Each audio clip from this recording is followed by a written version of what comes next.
Road మీద పళ్ళమ్ముకునే ఈ వ్యక్తికి ఏకంగా రాష్ట్రపతి ఫోన్ చేశాడు. తెల్లటి ధోతి చొక్కా, మెడలో కండువ, కాళ్లకు చెప్పులు కూడా లేని ఈ 68 ఏళ్ల వ్యక్తి పేరు హరేకల హజబ్బా. మంగళూరులో కమలాలు అమ్ముతుంటారు. రోజుకు 150 రూపాయలు అతని సంపాదన.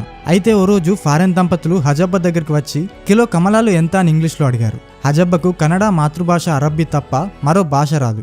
అందుకే ఆ ఫారిన్ దంపతులు అడిగిన ప్రశ్నకు అతను సమాధానం చెప్పలేకపోయాడు. ఆ దంపతులు హజబ్బాను చూసి ఎగతాళిగా నవ్వుకుంటూ వెళ్లిపోయారు. తాను చదువుకోకపోతేనేం తనలా మరెవ్వరూ అలా బాధపడొద్దని నిర్ణయించుకున్నారు. అప్పటి నుంచి తాను సంపాదించిన దాంట్లో కొంత కూడబెట్టి ఎకరం స్థలాన్ని కొనుగోలు చేసి 1999 జూన్లో పాఠశాల నిర్మాణం ప్రారంభించాడు. ప్రభుత్వం మరియు దాతల సాయంతో అలా 2021 జూన్ వరకు 8 తరగతి గదులు, 2 మరుగుదొడ్లతో స్కూల్ నిర్మాణం పూర్తయింది. ఆ తర్వాత హై స్కూల్ స్థాపించాలని నిర్ణయించుకున్నాడు. 10 ఏళ్లు కష్టపడి దాన్ని కూడా సాకారం చేసుకున్నాడు. 2012 నాటికి ప్రాథమిక పాఠశాల పక్కనే ఉన్నత తరగతి విద్యార్థుల కోసం మరో బిల్డింగ్ నిర్మించాడు. ప్రస్తుతం తన గ్రామంలో ప్రీ యూనివర్సిటీ కళాశాలను ప్రారంభించాలని ఆశిస్తున్నాడు. సాయం చేయాల్సిందిగా ప్రభుత్వాన్ని కోరుతున్నాడు. వీధుల్లో పండ్లమ్ముకున్న ఈయన రాష్ట్రపతి చేతుల మీదుగా దేశ 4వ అత్యున్నత పురస్కారమైన పద్మశ్రీని అందుకున్నాడు.